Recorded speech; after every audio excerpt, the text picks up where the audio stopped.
latest census data. They also need to take the map of the boundaries, the administrative boundary, the blocks and the districts. And why it is necessary? Because when you are redrawing the boundaries, you have to take care of two things. Do not try and crisscross the administrative boundaries. Try to minimize crisscrossing the administrative boundaries, which is to say, try to draw a boundary of a constituency, parliamentary constituency in such a way, or in a district such a way, assembly constituency, which does not cut across two districts. I'm not saying that this happens, but the mandate is try and minimize crisscrossing the boundaries of the district.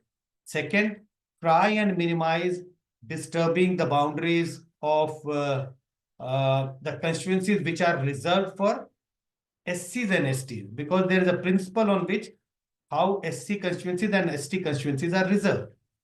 So these are the three principles they have to follow. Try and minimize crisscrossing the administrative boundaries, minimize. Try and minimize the changing the geographical boundaries of constituencies which has been reserved for by the past delimitation, SCs and STs, because there is a principle on which SC and ST constituencies are reserved. So the committee has to take hold of the administrative boundaries. Now assume everything is in place. These co-opted members, 10 members plus these 3 people are sitting in a room. So then the committee takes input. There is a long discussion, and then after several rounds of discussion, a draft delimitation is prepared, which has to be put up on a public domain. So a draft report is prepared. It is put out in a public domain. There is a sufficient time given to the stakeholders to submit their reservation, inputs, anything if they want. A sufficient time.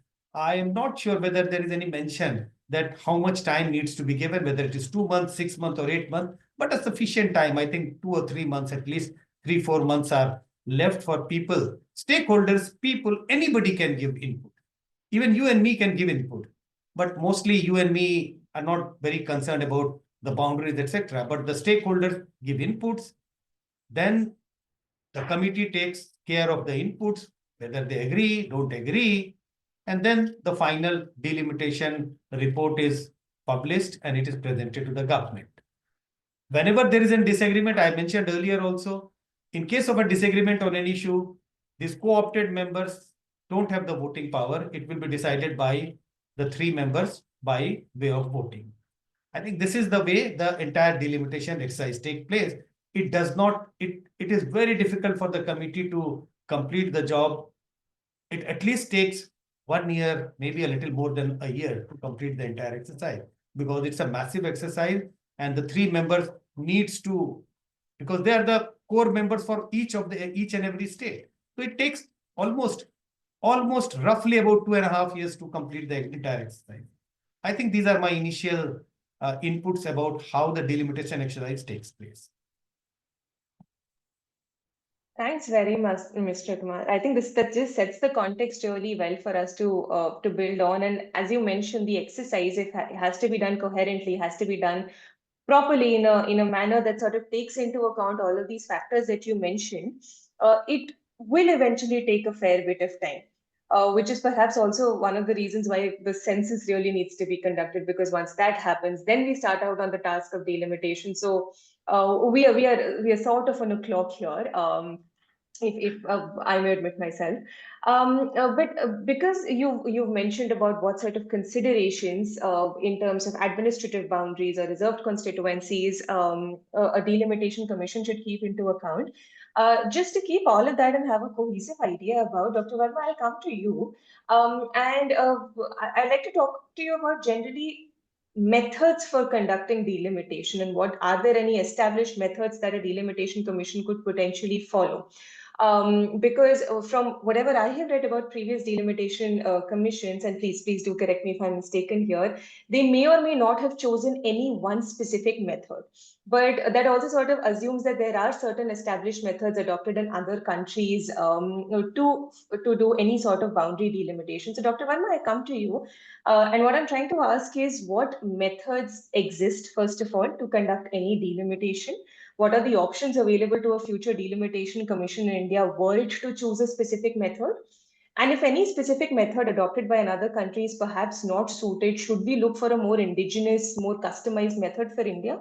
Thoughts on that, Dr. Verma? Thank you, Rikrita, for inviting me to this wonderful discussion.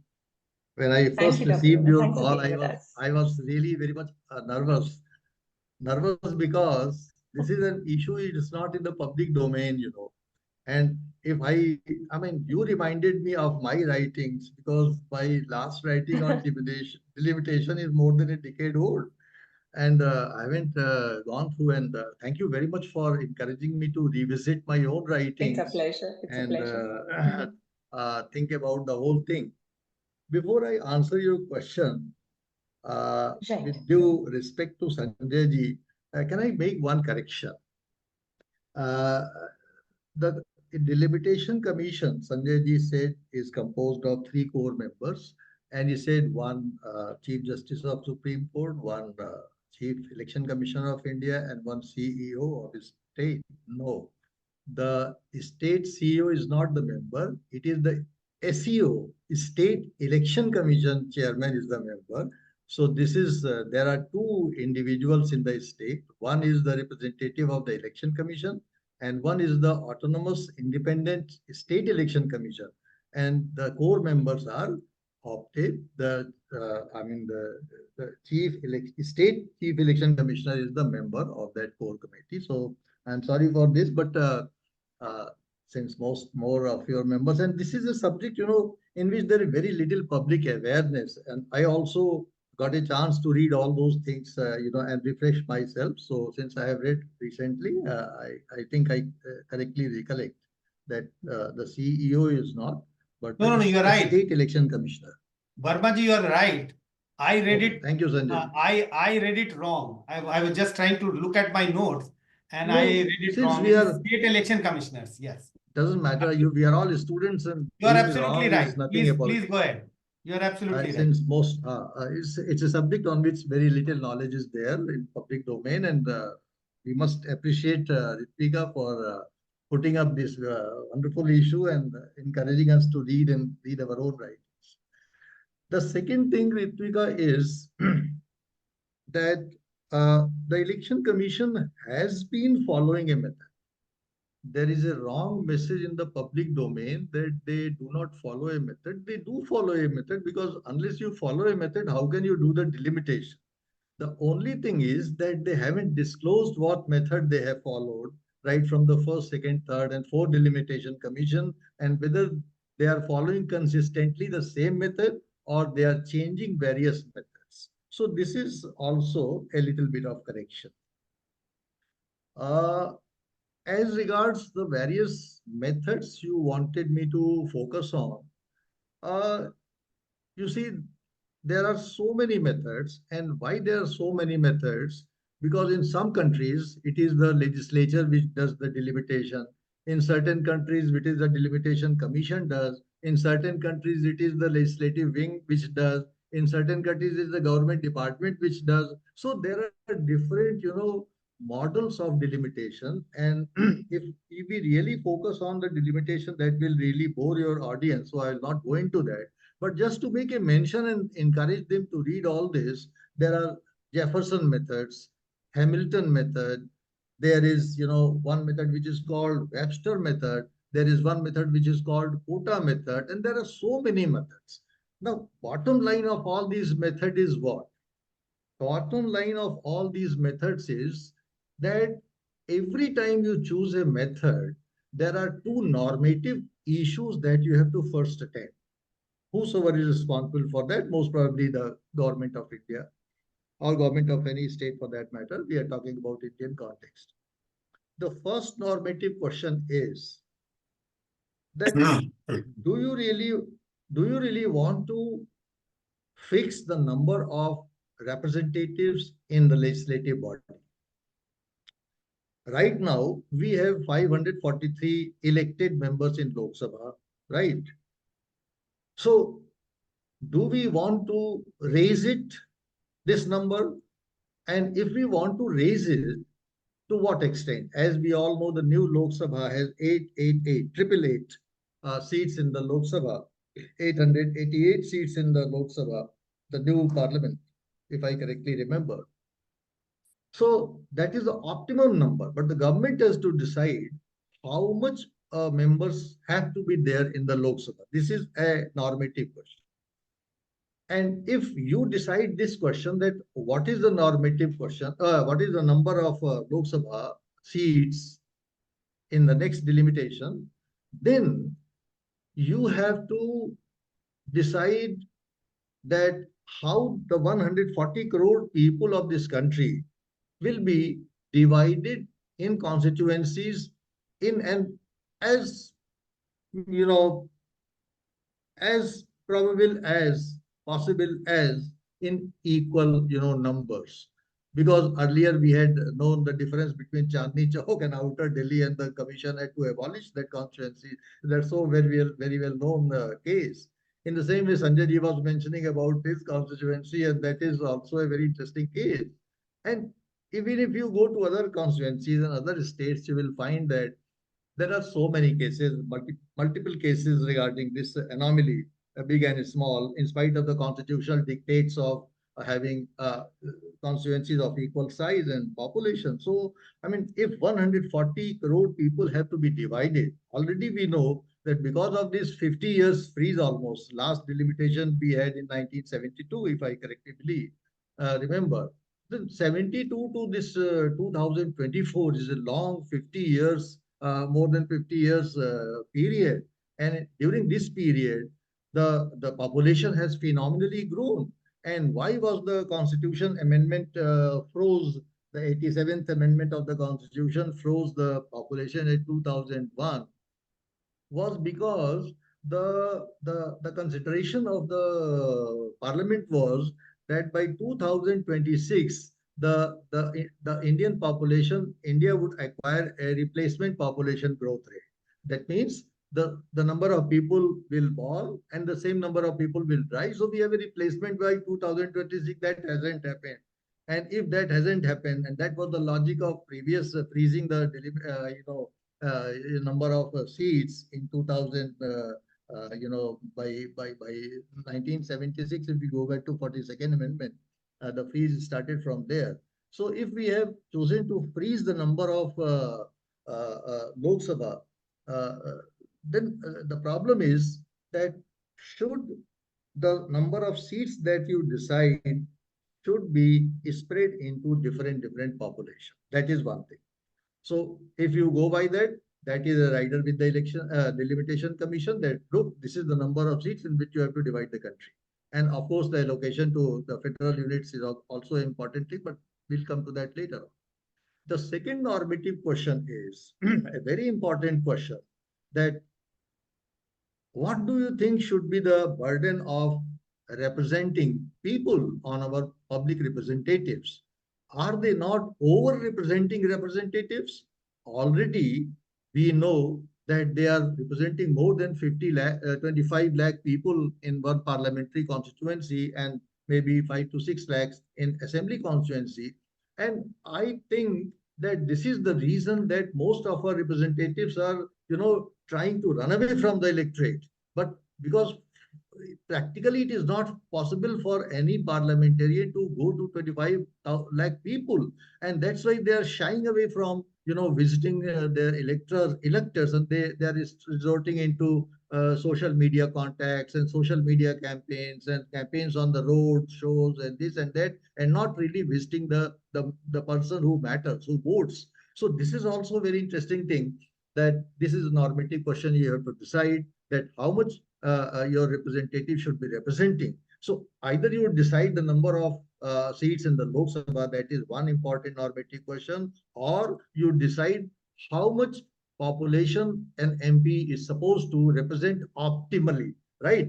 And therefore, then you decide the number. So these are two normative questions, this way or that way. So that has to be decided. And once you decide that, then the method, whatever methods, and what is happening, it is, as Sanjay ji was very correctly mentioning, that in most of the cases, in spite of all the methods and the constitutional dictates and even the dictates of the delimitation commission itself, there are certain constitutional dictates. There is an act of delimitation, as you said, that every time we have a delimitation act, so there are provisions of the delimitation act, and then there are certain rules and regulations framed by the delimitation commission themselves. So there are three, riders which direct, which regulate, which guide the entire process of delimitation. I have a feeling that all the three are violated in the process of delimitation. So, what is more important, as you were mentioning, what is the process, what is the method? So, whatever method you follow, the problem is this, that in spite of that method, the dictates of the constitution are being violated. The dictates of the delimitation law is being violated, and your own dictates are being violated. For example, I'll give you, there is a dictate of the election delimitation commission that a assembly constituency has to wholly fall in a parliamentary constituency. If you make a research on this, you will find that there is a great violation of this norm formulated by the delimitation commission itself. And there are so many other norms by the constitution, by the delimitation act, and so on and so forth. So coming to the method thing, ideally and frankly, I have no method in mind. I was trying to decipher what method we should take, but these two normative questions, they struck me that unless the method is, and you know what is happening, when you look at the Jefferson method and when you look at the Hamilton method, there are only, they are trying to, either the quotient either upwardly or downwardly, they are trying to round it up. So, I mean, these are very, very small, petty things in which you can choose any method. And there is not a very big rocket science in how you should go for delimitation and which formula you should choose. Every time you choose a formula, there will be somebody who will be dissatisfied and all. But the intention is more important. More than the process, more than the method, the intention is more important. Because if I give you an example, you will be surprised that in the Calcutta, in Calcutta, what happened in the previous delimitation, that something very surprising happened. And that surprising was that in Greater Calcutta, there were 22 assembly constituencies, of which 18 were with the non-CPM parties. That means the parties, left was in power at that moment. They were reduced to 11 because because it was a delimitation, and this delimitation can be taken as an example that the parties which were having 22 assembly constituencies through the fresh delimitation, they were almost just reduced to half. So in this way, there are other examples of delimitation throughout the country, that in spite of the method that you choose, it is the intention of the members. And Sanjay ji was very correctly pointing out that the members who are actually appointed to the associate members who are appointed to the delimitation commission, the the rider is that within 1 month, the state speaker will appoint the 5 associate members. And within 2 months, the speaker of Lok Sabha will appoint the associate members. But the rider is that they all must belong to the same state. If that there is if there is delimitation in the state, the MPs from the state only can be the associate members of that delimitation commission for the UP, and of course the members of the. So what is happening is, if one party is at the power at the center and another party is in power in the state, then there is no congruence between the MLAs and the MPs, and there is a tug of war over there. And that gerrymandering thing, which we all know so very well, is everybody is trying to influence the structuring of the constituency or redistricting of the entire constituency to suit its own political convenience. So my initial submission is only this, that and I would insist that of course, a method has to be chosen, and election commission, there is no harm if they would have declared what method they have chosen, because there would have been public, inputs, there would have been reactions. Students like me would have been, you and me would have, and Sanjay would have benefited what kind of a process is being followed by the delimitation commission. And let us write to the delimitation commission the why you are shy of disclosing the method that you are following. I mean, this is a matter of Correct. serious research. What is harm in disclosing the method that you are following? It can be good or bad. Somebody would say it is fine. Somebody is, but you will get inputs how you can further improve upon your methodology. So, Ritvika, this is my initial remarks. These are my Thank you so much, Dr. Verma. That's actually a lot of food for thought. I mean, I'm thinking of our next research project about all the constitutional violations that have already taken place by perhaps whatever has happened at the end of the Delimitation Commission already, despite all the constitutional mandates. But one sort of standard thought that I'm taking from you is, of course, the point of intention. And while you could have at a procedural level several kinds of methods or methodologies to follow, that one is definitely one sort of backbone of the entire this process has to be an intention to, first of all, definitely abide by the constitutional mandate, and secondly, to also make sure this is a more consultative, more open process, because again, we are talking of the delimitation of electoral constituencies here. And ultimately, this clearly has an ongoing, has a very sort of underlying relationship with democracy in India. Mr. Kumar, I'll come back to you and have some thoughts from you again on the question of intention, about how intentionally, unintentionally, or very persuasively have previous delimitation exercises been effectively consultative.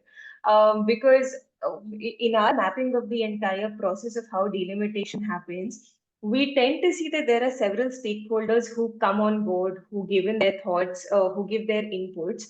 But how effectively consultative have this process been?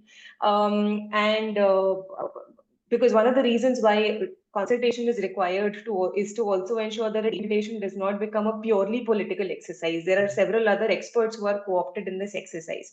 So perhaps you could just give your thoughts on just the efficacy of consultation for previous delimitation exercises. So Mr. Kumar. So I'm a quantitative person, so I would put it on a scale of 1 to 10. So if 1 stands for zero consultation and 10 stands for very high consultation, I would put the number at 1. So you can imagine what kind of a consultation. I will give you one anecdote, which is when the last delimitation commission was set up and the work was in progress, we organized, we means Lokniti CSDS, and we were working at the time on this issue along with Jayaprakash Narayan's Lok Satta organization based in Hyderabad. So we organized 3 or 4 meetings just to understand this whole story of how delimitation takes place, etc. And I remember a very senior member of the parliament who was an what we call ad hoc, not co-opted member of the commission in Bihar. So he was a very senior member. He has been a minister for many, many years.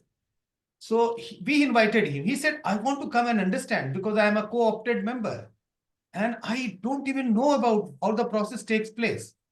So we had organized this 2.5 hours or 3 hours meeting at an institute in Delhi. And we wanted to wind up by 3 o'clock, like 3 hours long meeting. And I remember he said in Hindi, अभी इसको और चलाइए, अभी तो हमको समझ में ही आना शुरू हुआ है. This is the point where I have been able to understand how this whole thing takes place. So the limited point I'm trying to mention is that Dr. Verma has mentioned right at the beginning that this is a domain about which people have very little knowledge.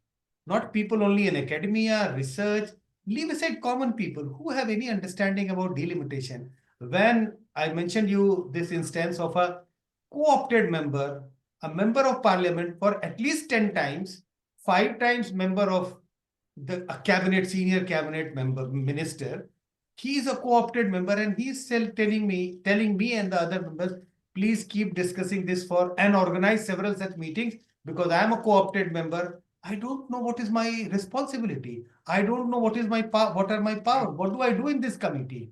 So you can imagine what is the level of consultation in such meetings.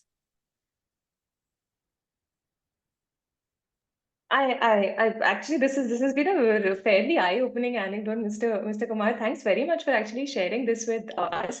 But any thoughts generally on how this can be remedied? Because this is a standard thought I can see emerging from both your opening, Mr. Kumar, as well as Dr. Verma's, that there just seems to be very little knowledge of, and I'm not even actually going into the specifics, because even when we started our work on delimitation, we sort of hit a dead end after a point purely in terms of literature. And in fact, there's a very interesting line I read somewhere in some academics' work, that perhaps there is a generation of scholars or academics in India who've never perhaps come across delimitation simply because it stopped in 1976, hasn't resumed till now. So there are these 20 years, people who've grown up around these 20 years who just don't know what delimitation is. And now suddenly we are hitting 2024 and people are really concerned about all these articles in newspapers. But just generally thoughts, before I move on to my next question, I'm unable to stop myself from asking this. Can we do something to remedy this situation just to get some more information out there? And I'm actually not even talking about academic technical information, but just information that, people should know. I mean, you're talking of a co-opted member who perhaps did not know enough about mechanics. At the moment, it is happening like, so suppose there is a marriage which has to take place, a court marriage. And I know there is a process. I don't know the specific details, but the process is that the people who want to get married in the court, they go and approach the registrar, and then a notice is put out outside the court that these two people want to marry, and then if there is any objection, some time is given. Who is bothered to come and look at that notice? Only people who would be concerned, the people from their boys and the girls side. So what is happening is that this public consultation is just, like it has been put as a rule to make it transparent, to make world feel that how transparent is the delimitation exercise. We do it in a very, very transparent manner. Any citizen of this country, if you have an objection to the method, you can go and appeal.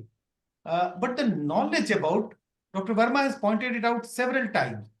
You have to first let people know what is the process. Right. If people don't know what is the process, if politicians don't know how it takes place, how do you expect people to be participative in this whole exercise? This is all put out on some public domain, and who is going to read all those? First, because you don't have any expert knowledge, you don't have any knowledge about that. And if you don't have a knowledge, you have no interest in giving your input. Not an easy task, not an easy thing for me to think and give a remedy at this moment. I agree. I understand. Dr. Verma, any thoughts on just this bit on how to just get people in the know of things? Yes, I agree fully with Sanjay ji. And the reason is, why people are not willing to learn. One is that this entire business of delimitation is, a delayed exercise, and sometimes it crosses boundary of 10 years and so on. And as we have seen in the current delimitation, that last delimitation was 2002, it gave its report in 2006, and now it is 2024. For the last, several years, almost 2 decades, no talk about delimitation, anything. So one is that it says washed off our, discourse and academic domain. That is one. But more important than that is the declining political culture in our country. And the decline in political culture, that we are not really interested in any equitable formation or redistricting of the electoral boundaries. We are more interested in safeguarding our own constituency, in safeguarding our own vote bank, in safeguarding our own support base, and bringing it, there is a very interesting term which is used in this delimitation exercise, which is called cracking or packing. So what happens in this case cracking or packing. What you do in the case of cracking, that you crack your opponents in so many districts that they become, meaningless. That is it. And packing means you pack all your opponents in one constituency that, okay, you win this by lakhs and lakhs of vote, but be defeated in Correct. the rest of the constituencies. So they are more interested in the cracking and the packing of their opponents rather than an equitable redistricting of the constituency where there is a fair amount of, I mean, the constitution also says as far as practicable, right? The That's constitution true. also understand as far as practicable. So as far as practicable, we can do that, but sending one constituency 3 lakh and giving one constituency 30 lakh is no, delimitation. And these things, they have to be addressed. But as Sanjay ji was telling a very telling story, that the person who was member of the associate member has no idea of the delimitation process because he has no interest. Why he should have interest when he will come to delimitation commission? He will be appointed. His only concern is that my constituency should be safeguarded and there should not be any disturbance of my electoral support in that particular constituency. Rest of the Correct. constituency, what is happening, I am not bothered. So that's why they don't care, they don't bother. And the second thing, Ritvika, is very dangerous. And I'm using the word very, judiciously and cautiously, but dangerous. And dangerous because the judgments and the recommendations of the Delimitation Commission are non-justiciable. That's true. This is a very dangerous thing. You can go to against the judgments of the Election Commission, but you can't go against the recommendations and the judgments of the Delimitation Commission. And think of the fact that that we were talking about the consultation process. There is no consultation process. The associate members know nothing about it. The Election Commission does not disclose what method it is following. What kind of a democracy it is? That something is being done for us and we are completely in dark about that. We are completely in dark about the process. We are completely in dark about what our associate members are doing. And we are completely, helpless if some wrong and very grossly unjust delimitation or redistricting or drawing of boundaries done. You can't use Article 226 or you can't use Article 32 and go to the High Court or Supreme Court and say that, well, my rights are being compromised. No, that is the most dangerous thing I see so far as the delimitation is concerned. So this is by on this consultative process. And as you said, what can be done? I mean, if you have a fair mind, if you have a fair intention, I can think at least of 100 methods through which you can, dilute this entire wrong attributed to the Indian, the democracy. And one important thing is that which you can do is that you open up. You are at the moment a closed exercise, you open up, and in each and every constituency, there are, you know, there are officers who have two things to, amalgamate. One is the population thing, which the constitution mandate, as far as practicable, they have to have the same number of people in every constituency. But there is also a rider of administrative convenience. And this administrative convenience rider is a very minuscule, allowance given to the administrative officers so that there is no rigidity about that drawing of boundaries. Okay, for some administrative inconvenience, you can make changes. And what has happened is they had completely taken advantage of this minuscule leverage given to them and completely forgotten the constitutional mandate and the legal mandate. To whom are they accountable? And this is a non-justiciable thing. Think what is happening in the country. Yes. So I will very strongly recommend to the entire group here that let us always hammer this thing that the transparency in the entire process of delimitation is one central point that I would like to suggest. That how that will come, we can, if we are honest, if the delimitation commission is honest, it can find hundreds of methods to open up and be transparent so far as the delimitation is concerned. And otherwise, I don't think there is any problem in consultation, a lot of people are there, a lot of conditions are there, a lot of liars are there, a lot of politicians are there, a lot of common man is there. Democracy is so vibrant. We can get very good delimitation, but the intention has to be there, and that intention is somehow missing seriously. Thanks a lot for those thoughts, Dr. Verma. In fact, there are some themes I would have asked you follow-up questions on which you've already addressed. One was just to sort of tackle delimitation and representation head-on. I was going to talk about electoral outcomes and delimitation and as in carving out of boundaries and how these two are related, but you've already touched on the subject of packing and dilution and tracking. So thank you so much for that. You sort of preempted what I was going to ask. And of course, the question of non-justiciability of delimitation commission orders. Which perhaps again is something that we are contending with, and I can see, and there have been challenges to older delimitation orders and some sort of, to the best of my knowledge, and anybody in the audience, please feel free to correct me, there has been some more openness about judicially reviewing delimitation commission orders, but there is a constitution mandate, there is a very major sort of hindrance to challenging any decisions taken by delimitation commissions. So thanks very much for bringing up these 2 points. I just have a couple of quick follow-up questions for both our speakers. I'd urge members of our audience to type out their questions for our speakers in the chat box, and I'll read them out. So please feel free. I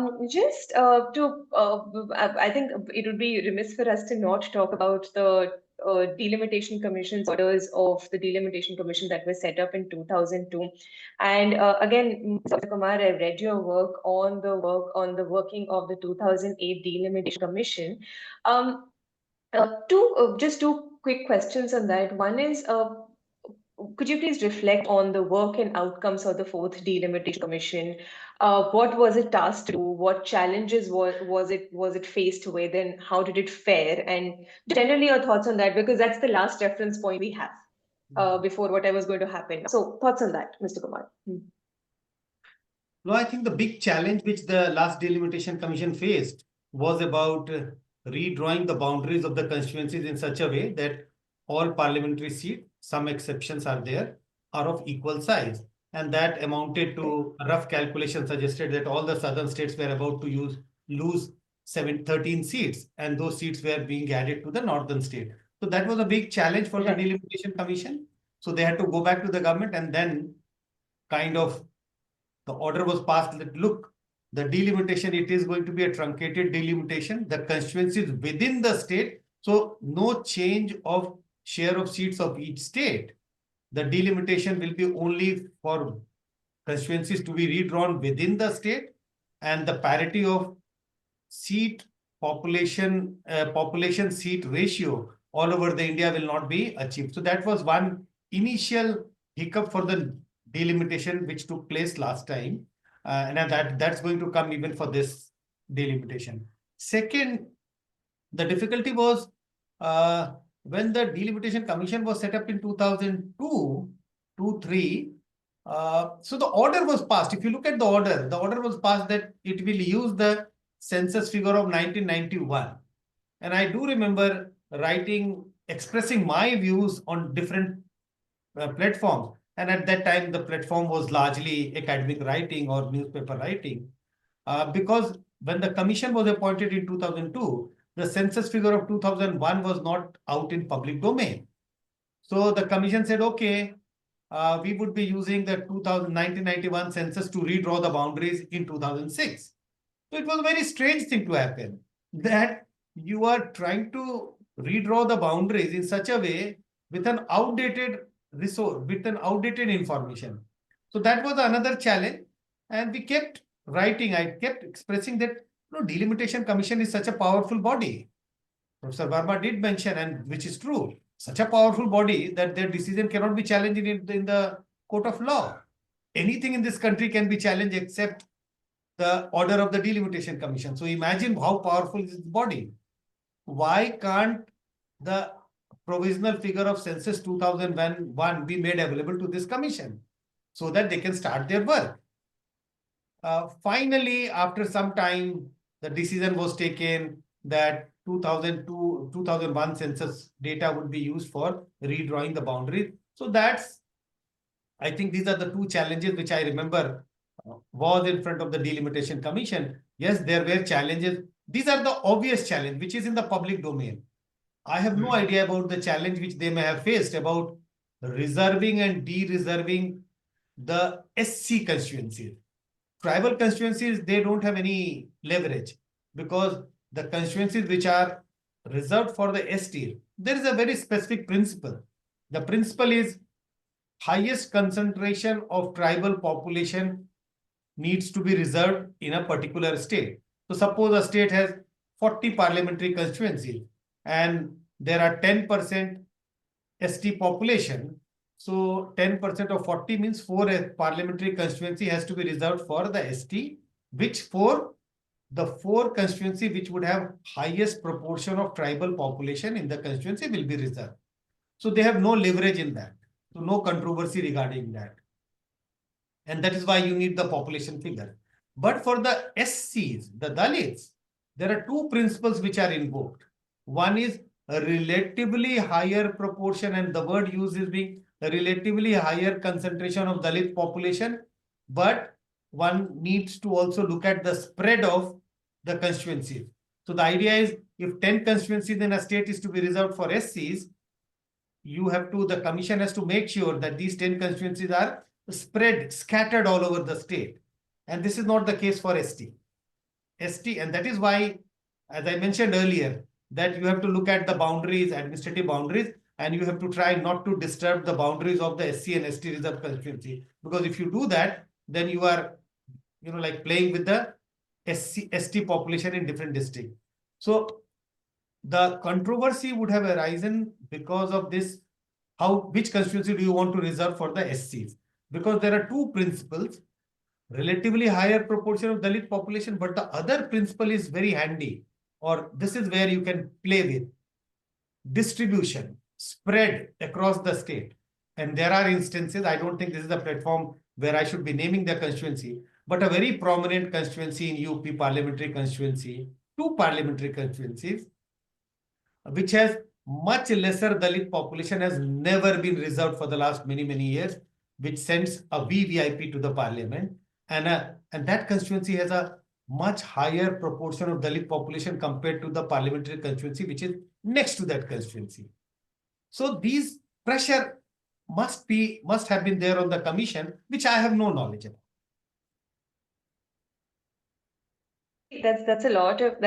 Thanks very much, Mr. Kumar. That's actually a fair bit of insight on how the 2008 Delimitation Commission, what sort of challenges that would have faced. As I said, one of the reasons I particularly was interested to know about this was because, as I said, this is perhaps the latest reference point we have when we want to talk about challenges that a Delimitation Commission faced. We do have questions coming in from the audience, and I would again like to urge people to start typing in either the chat box or in the Q&A section. I can see some messages coming on Q&A as well. So this one's for you, Dr. Verma. We have a question from Sridhar Joshi. And he said that, as you know, a lot of concerns have been raised regarding the implications of delimitation on federalism and the North-South divide, particularly because the southern states might lose out on seats if the number of Lok Sabha seats is maintained by 43. Sridhar wants to know that if a solution, a Senate-like structure is adopted for the Rajya Sabha, with enhanced powers to equitably represent all states, what would your thoughts be on it if we do a US-style Senate for the Rajya Sabha with equal seats for all states? Thoughts, Dr. Verma? Thank you, Sridhar, for your question. Equitable distribution is for the upper house in United States and not for the lower house, because the fundamental problem in representing or electing representatives to the lower house is not the representing states but representing the population. Because if you are representing a federal unit, then of course you can choose that model and there would not be much problem in that. But saying that UP and Kerala should have same number of MPs in parliament, then how do you defend that when you say that you should be representing as far as practicable the same number of people in your representative should be representing same number of people. But now you see, this question was addressed by the third delimitation commission. If we go back to the third delimitation commission, 1972, where the number of reserved seats went up, but correspondingly the number of general seats were also raised. So that problem was taken care of. Now your question has suddenly given me a food for thought, and I was wondering that as one of your pointers, Ritika, was that can we have a permanent delimitation law? We cannot have a permanent delimitation law for the simple reason that the delimitation is related to, it has to be made congruent to the population growth. And population growth is a very tricky thing. The people who are more, prone to family planning measures and population control, are we going to punish them? So that's a ethical question that is being raised. The one who follows the dictate, is he to be punished? That is their genuine point. And I think the government and the parliament has probably taken this thing very clearly and very cleverly also by raising the number of new parliament to 888. And therefore, there is a big jump, 543 to 888 is a big number. And secondly, Ritika, is a very important thing that should the Delimitation Act and the Delimitation Commission come up with an idea, or the government come up with the idea of raising the number of Lok Sabha, that would be possible. Yeah. And that would be possible. Why you be possible? Because then you have a seating space for them. It's not even important to raise the number of your parliamentarians. Where will they sit? So you have to create a space for them. So in respect of Lok Sabha, we have created a space, but we haven't created a space for the state assemblies. I do not know if any state has emulated the construction of a new, spacious, assembly house in their respective capitals. So even if there is the Delimitation Commission or the Delimitation Act raises the number of seats for the next delimitation, next exercise, where will the new members sit? That is a very important point for the states to ponder and follow the parliamentary model, that they should also come up if they think that they need. And this can be one solution with regard to my mind, that how do we balance a sense of injustice to the southern states, that by raising the number of seats in such a manner, some in genuine manner, that the hurt becomes at least less. The people don't think that they have been reduced. Their numbers in parliament has been reduced, though proportionally they might be saying that, well, others have got more and we have got less. But suppose Tamil Nadu is representing X number of members in parliament, and through the next delimitation, it is said that X plus will be representing Tamil Nadu. So that sense of hurt would not be there. That is one thing. And the second thing is that the fourth delimitation commission, as you were mentioning, that what problems it's created, it has created a very interesting problem. And that problem probably most of the people must be knowing, who are like Sanjay ji.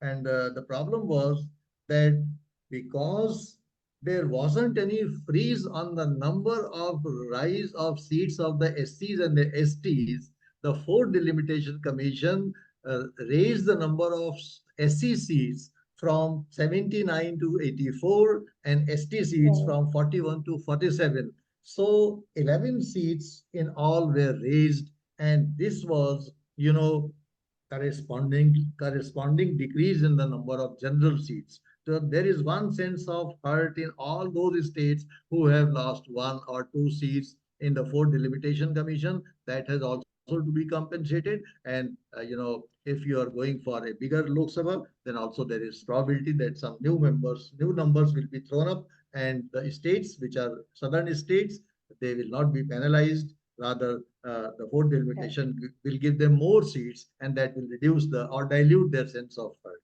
That can be the only solution probably at the moment, because you have to follow some norm, some ethical norm. You have to balance how much representative, at the most, you are going to represent. That is more important. That's actually again a lot of food for thought generally. And while we were, if I'll just sort of plug in some of the work that we have also done on what are potential ways in which the seat allocation issue can be addressed. So you briefly, of course, alluded to the aspect of seating in the Parliament House, in the Lok Sabha or the Rajya Sabha. We were also wondering just the possibility of managing a discussion with, let's say, 888 members, because you're barely able to contain people when there are just 543 is also not just, but yes, when there are 543 of them, now you increase that to 888, and we don't know what happens to the quality of deliberations and the decorum of house. That's On one. a lighter note, Um, on a lighter note, जैसे school में college में होता है ना section A B C and D, वैसे ही कुछ कर देना पड़ेगा. You just basically have this is exactly the law school model. If you can't contain 120 people, put them into 60 sections, two sections of 60 people each. But that's one thing. The other was we had also sort of mulled the possibility of, fine, let's have a fully population proportionate Lok Sabha. You increase the number of seats to whatever. We'll think about decorum and deliberation later on. But again, the number of people, the number of seats given to the South will still comparatively or proportionately be fewer, in which case let's have a simultaneous corrective measure of equalization of membership of Rajya Sabha. That again may or may not be ideal, but as I said, in our report, we've just sort of thrown solutions out, because let's see what works. Let's talk about it. Let's be consultative about it. So I thought if Sridhar has mentioned this, I should also just briefly speak about it. We have Tushar Azad has asked three questions actually. The first one is about he's asking if the speakers could please explain what crisscrossing administrative districts or boundaries means. Mr. Kumar, I know you've spoken about this, so would you like to take this one? He wants some clarity on Crisscrossing crisscrossing means, administrative districts and boundaries. see, crisscrossing means if three assembly constituencies are to be redrawn. So within, if the commission should try to redraw the boundaries of the three assembly constituencies within one district. And they should try and minimize, like two assembly constituencies are within the district, one constituency maybe 90% within same district, but one portion crisscrosses, goes to the other district. That's about crisscrossing. Like try and make the electoral boundaries contiguous to the district boundaries, which is not possible all the time, but it is trying to minimize crisscrossing, trying to maximize overlap of electoral boundaries with district boundaries. That's the whole idea. Because then what happens? Then there is a principle laid down so that you are not free to do gerrymandering. In one constituency, half in one district, half in other district, because that suited the, maybe the commission was working under some pressure. So there is a mandate. Try and have an overlap of, try and make electoral boundaries as contiguous as possible with the geographical boundaries. That's the mandate. Also, with regard to the size, don't extend one constituency slightly bigger and keep other constituencies slightly smaller. So the mandate is 10% or less variation is acceptable, not more than that. So suppose one assembly constituency in a state is roughly about 2 lakhs. So you can have a constituency redrawn, which could be 10% higher or 10% less. Can't be more than 10%. The variation in terms of size of the voters. So these are the principles which are laid down. But then there you will find a lot of variations even after the delimitation has taken place. Right. And Tushar has also asked a question, Mr. Kumar, if you can again briefly address it. Elaborate a bit more about the principle that is understood to be followed in SC/ST reserved constituencies. You've spoken about it. As I said, simply suppose 10 constituency in a state has to be reserved. Which are the 10 constituency which the commission needs to reserve? The 10 those constituency which has the highest proportion of ST population, ST voter, those constituency will be reserved, and there is no leverage at the hand of the delimitation commission. You have to reserve these 10 constituency, no matter these constituencies are next to each other. So that's how the ST constituencies are reserved. But there are different principles for reserving the SC constituency. It says proportionately higher population of SC. It does not say highest. it says proportionately higher population of Dalits. And second principle is, as far as possible, the commission should make sure that there is a spread also. You make sure that these are spread throughout the state in different regions.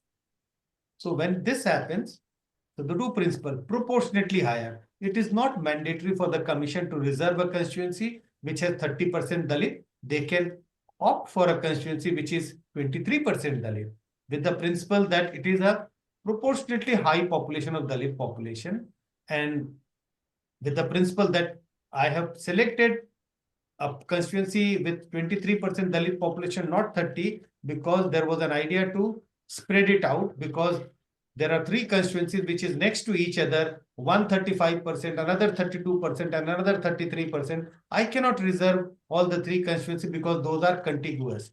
So I need to spread it out. That's very useful, Mr. Kumar. The next question is for you, Dr. Verma. Again, Tushar has a question about if there are any checks and balances already in place to restrict gerrymandering, cracking, and packing, and what measures would you suggest to restrict this exercise to an unbiased manifestation of constitutional mandate? Basically, can we check or restrict gerrymandering by some already established means? As Sanjay was already telling, and we had already discussed, there are three checks. One is the constitutional check. Yeah. The other is the Delimitation Act. It prescribes certain checks. And the third is that the Delimitation Commission itself, formulates certain regulations and rules for its administrative operation. So these are the three checks that we can read in the Constitution, that we can read in the delimitation law, and that's why every delimitation commission has to be preceded by a delimitation law, because at that point of time, some fresh regulations might be required for certain things. For example, in the previous delimitation exercise, it was mandated that the number of scheduled caste and scheduled tribes will not be freezed.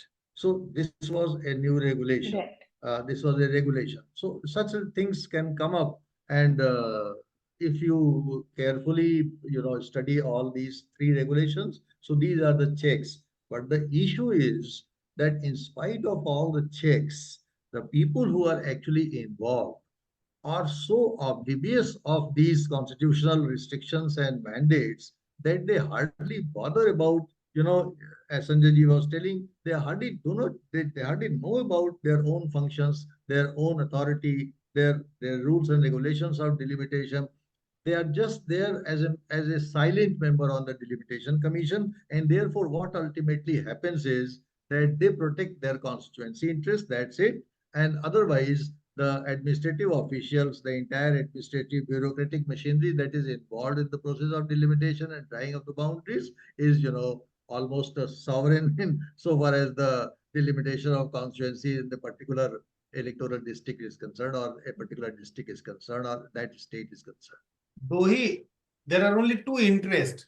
One, Verma ji has been mentioning this again and again, कि मेरी constituency बची रहे, don't disturb my constituency. And दूसरा, बताइए कहाँ sign करना है, sign कर देता हूँ, मेरी कंस्टिट्यूंसी बच गई ना, अब साइन कहाँ करना है बता दीजिए. यही फंक्शन है ज्यादातर मेंबर्स का. Sorry, please go ahead. That's why the rider is, absolutely bogus.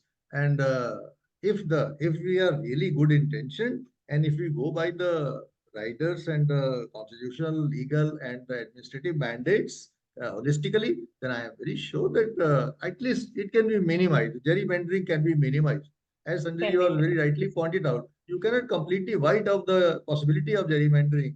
But of course, because they are humans, and sometimes the human advertently or inadvertently to others it may look like a gerrymandering, but the process, the gerrymandering issue can be, when it is dominant in America, when it is dominant in other states also, they are also good democracy, developed democracy, so-called developed democracy. I don't consider them, but it's largely called good democracy. I was speaking to someone over there, and I said, oh, in my country, very moneyed people are coming into politics is that more moneyed people are coming here in US in politics. You do not know that. They are investing more money here.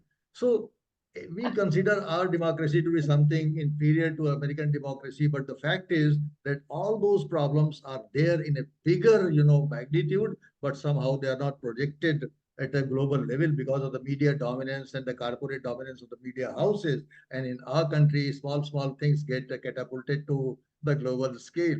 So gerrymandering and delimitation and redistricting, they will continue to exist as such, and we had to put up with it. The only fight that we can make is that let the Delimitation Commission declare and be transparent about the method of delimitation, number one.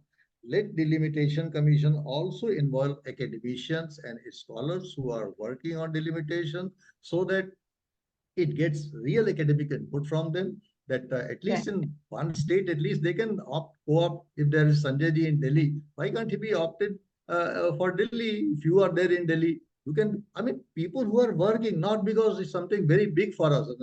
In life, we don't exist for ourselves. We are for our country, we are for our people. And ठीक है, हमको भी अच्छा लगेगा कि भाई चलिए हम भी डिलिमिटेशन कमीशन में आ गए. But that is besides. The issue is that there we know a little bit about delimitation. And if in my state of Uttar Pradesh, if there is some problem going on, then I can point out that, well, this should have been like this and not like this, and the reason are that. So ultimately, the Delimitation Commission, the core members can at least take a call on that, that okay, the advisors, they also know that the associate members are non-entities. At least the learned people, lawyers, judges, and people who are scholars, they can be roped in, and there can be a good consultative process state-wise. And then, of course, the delimitation can be a better exercise. That's great. Actually, we have one of our attendees, in fact, asked a very similar question on gerrymandering. Priyanshu has asked that gerrymandering is a very prominent phenomenon in the US. What is the extent of the same in India, and what has been the Indian experience? If any, I mean, you've sort of addressed that, Dr. Verma, a bit. Any more thoughts on that, just so that we can close Priyanshu's question? Just India's experience with gerrymandering. I gave you the example of Greater Calcutta. There can be no better example than that. Oh yes, that because of course. Yes, of course, because of the gerrymandering, the party which had 20 seats, 22 seats was reduced to 11 seats.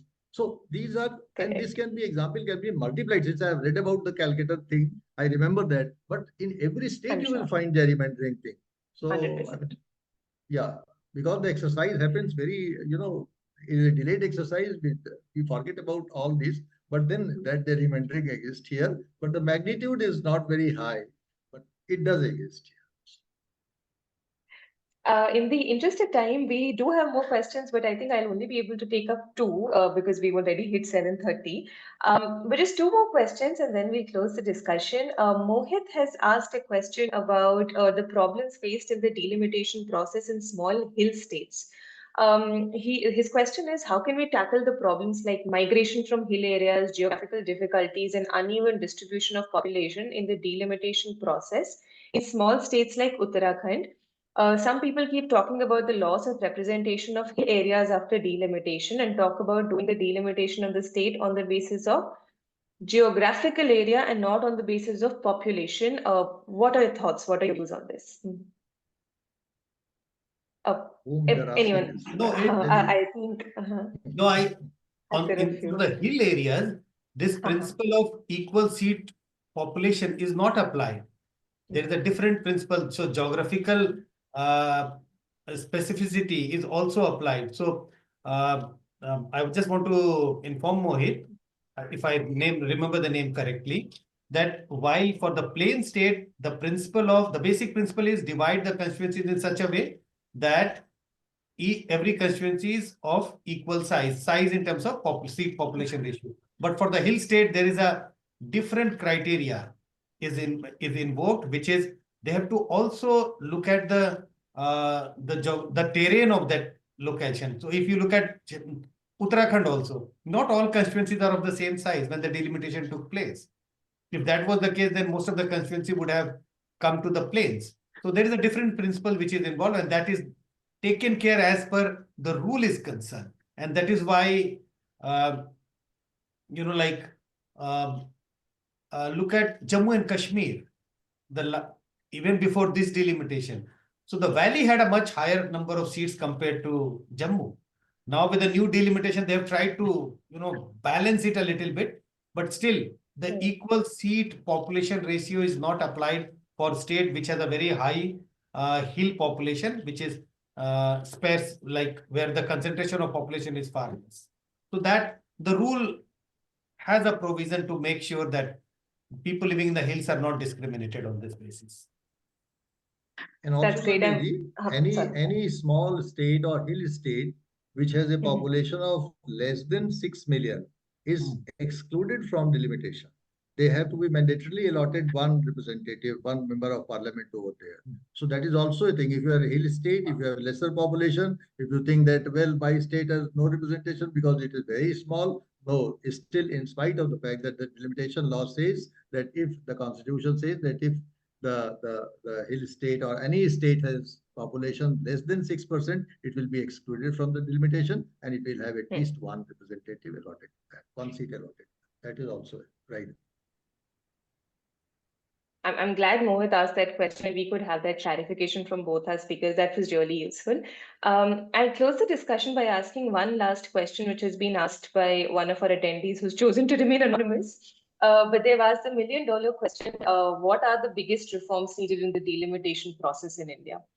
I would urge both speakers to just give 1 minute, perhaps the 1 to 2 minute closing remarks on both of that, and then we could end the discussion. Mr. Kumar. I am borrowing Dr. Verma's word, and my reply is in just one word: transparency. That's actually that I think sort of hits the nail on the head. I will add to, no, Sanjay ji, academics में कुछ चुराया नहीं होता है. हम सब लोग academic चोर हैं. पढ़ के ही चोर कर पढ़ के ही हम लोग यहाँ तक पहुंचे हैं. So don't worry about that. I am just adding one thing: transparency and consultancy. That is, I will add to that: transparency and consultancy. And consultancy not of the kind of the associate members, but consultancy of the informed, consultancy of the learned, consultancy of the scholars. That should be there. And if transparency and consultancy, they are amalgamated, then I think delimitation is going to be a better process and more justiciable and democratic. Thank you very much. Thank you very much, Mr. Kumar. Thank you very much, Dr. Verma. I'll also steal or borrow or get inspired by one thing that you mentioned, and that was that of intention. That perhaps we have the principles to follow, wo likhe hain, but there should be intention to actually sort of abide by those principles and not steer far too much from the constitutional mandate. But thank you so much, Mr. Kumar and Dr. Verma, for joining us today. It's been an absolute pleasure. More than anything else, I learned so much. As I said, there is one component of this entire discussion which we've managed to address because me and my team do constitutional law work. So that's something we do. And the bits on TK, what is Article 81, what is delimitation, those bits are again sort of clearer to us. But just everything that we've come to know today from both of you, that's been very, very useful. Safe to say, while this panel discussion I'm closing today, this conversation needs to go on. So I will reach out to both speakers continuously to pick your brains on other aspects concerning delimitation. Thank you so much for your time today. Thanks also to members of our audience who joined. This is a recorded discussion, so people who've not been able to join today, perhaps you could share the link of this discussion with them later on. As I said, me and my team will be continuing to do more such discussions, perhaps some of those in person. This one was virtual, but we would love to get all people in one and have more discussions, perhaps with some snacks and chai. But thank you so much. Thank you so much, Dr. Verma and Mr. Kumar, for your insights. As I said, we'll keep reaching out to you. Thanks, members of the audience. And thank you very much for joining. A very good night to all of you. And please keep a lookout for Vidhi's social media for more such discussions. Thank you very much. Thank you. And thank you for drawing us into a forgotten academic domain. And my pleasure, absolutely. Great. Thank you. Thank you to all the participants who were glued to the discussion till there. Thank you very much. Great. Thank you.